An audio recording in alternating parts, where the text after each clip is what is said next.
All right, so what's your name again, brother? Travis Golf. It's Travis. We did an interview probably about a month ago. The battery ended up dying on the camera. So there was only like 2 minutes of the interview. I didn't realize it until I went back and went to upload it. I'll let him fill you in with a story. Yeah, so, since then, still battling with my addiction. And what's your choice of drug? My choice of drug is crack cocaine and fentanyl. Not heroin, fentanyl. Since then, things have gotten better, in the aspect. Still battling with my addiction. You know what I'm saying? That's going to be a forever going thing in my life. Battle. You know what I'm saying? But I just got accepted into a housing program called Bridge to Recovery. They're gonna help me with housing for 5 years. Oh wow! Yeah. So how does that happen? Something you apply for? Yeah. The case managers within Prevention Point, they, have a list of things for me to do, or for all of us to do when we come in the shelter, and most people don't survive. Oh, so it's like a certain checklist of criteria you have to meet to be eligible? Yeah. Oh, dope. Not just that, just certain things you got to do. Get your ID, social birth. Yeah. Just normal things. Normal stuff that you need to fucking go about your life as an adult. Yeah, man. So got that done, and a bunch of other little things done, and so I was accepted. I got my orientation December 13th. And then it's my mom's birthday. Yeah, yes sir. And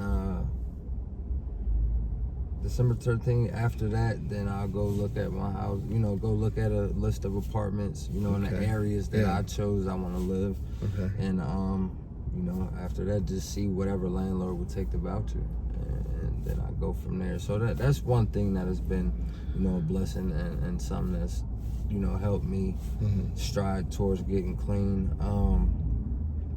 Where are you from? Los Angeles, California. Okay. I asked that because I knew that from the last video, but I wasn't sure if that part was left over. So just to fill the viewers in. And how'd you end up out here in PA? I came out here with an uncle on my father's side, and I think November of 2002. His wife is from the Philadelphia area, and she had been in LA for 15 years. Her mom was getting sick, so she wanted to come back home, and my uncle came to me since I was the only family member that was eligible to just up and leave, that had no real ties to home. And I came out here. I liked it. Unfortunately, her mother passed away, and they moved back a year after. And I was working. I was in the kitchen field in Manioc, Roxborough.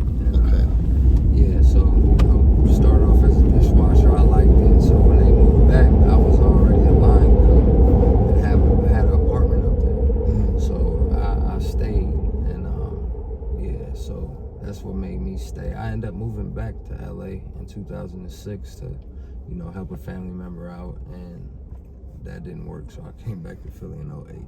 I've been out here ever since. And the drug thing, I did my first major drug.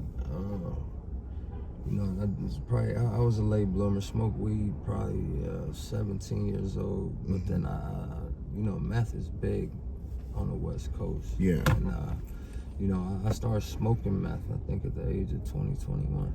Oh wow. Yeah, and now, what made you get high for the first time? Was it any trauma or anything like that? I had trauma in my life at the age of 20. I mean, in 2002, right before I graduated, my brother died. And I had a handicapped brother. Okay. And, he died. And growing up, my grandfather used to always tell me, you got to make something of yourself so you can take care of your brother. So when he died, I felt like I didn't have no point. Older, younger? Younger. Okay. Younger, yeah. He was 13 at the time. I was 17. It's hard to deal with, right? Yeah, growing up, dealing with that kind of a, person. Yeah. In your household, you come, you just everybody doesn't see that side of, of a human being struggling. Yeah, absolutely. You know what I mean? And, going through that. So, he had cerebral palsy. He had shunts in his head. He had a trach. Young, going through stuff.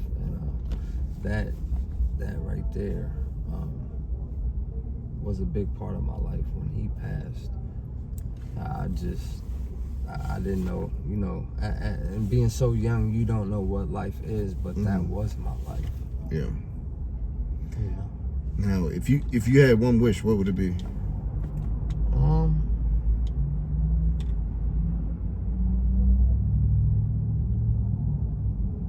had one wish. What would it be?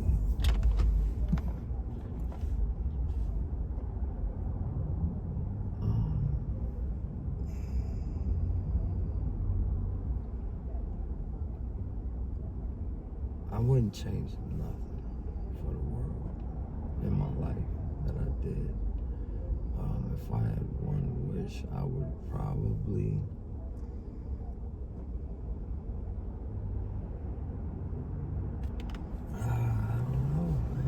I don't know, man. Everything for me, yeah, because everything happens for a reason. So yeah, I feel that. I believe that also. That wish, I wouldn't want to change.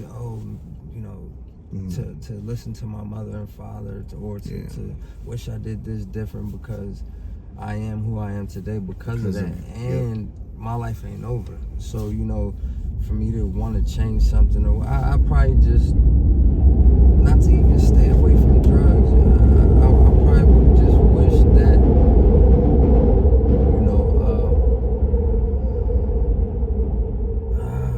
damn, that is a hard one. And if you don't have an answer, that's fine too. Yeah, you know what I mean? That's fine. I don't even have an answer for that, man. I probably just, hunger and things like that in the world.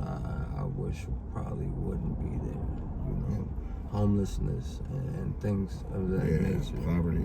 Even if a person struggles and gets kicked out of his house, or because of drugs and this and that, I just probably wish it was more shelters. And, wish it was more things that could help people, try to get back on the right track. You know what I mean? More people like you, brother. You know what I'm saying? Thank you, brother. I appreciate that. Yeah. And we can get there. You know what I mean? We just have to put in that work. Definitely. And it'll happen. It's not easy, but it's worth it. Yeah, definitely. Yeah. I definitely thank you, brother, for sitting down and giving us a couple minutes of your time and sharing your knowledge and your experiences. Yes, sir. And I hope you find your way sooner than later, brother. Yeah, definitely. Definitely. I'll be there, man. Absolutely. Yeah, absolutely you will. I'm starting to feel it, every day. Just recently, you ask anybody in here, I kind of been just more to myself lately and not so, I don't know, man. I'm getting disgusted of seeing a lot of stuff, man. And it's not just a lot of stuff within myself, not with anybody. That's gonna happen. I can't change none of that, but I'm getting disgusted with things that I know I could do better at, and I'm neglecting to do it. That's like our conscience telling us we're selling ourselves short. Yeah, it's just insanity, man. To know I'm killing myself and keep doing it. Yeah, it just makes no sense, man. But I'll get there, man. Yeah, you will, brother. Yes, sir. I thank you very much, man. Always a pleasure. I appreciate you. Always.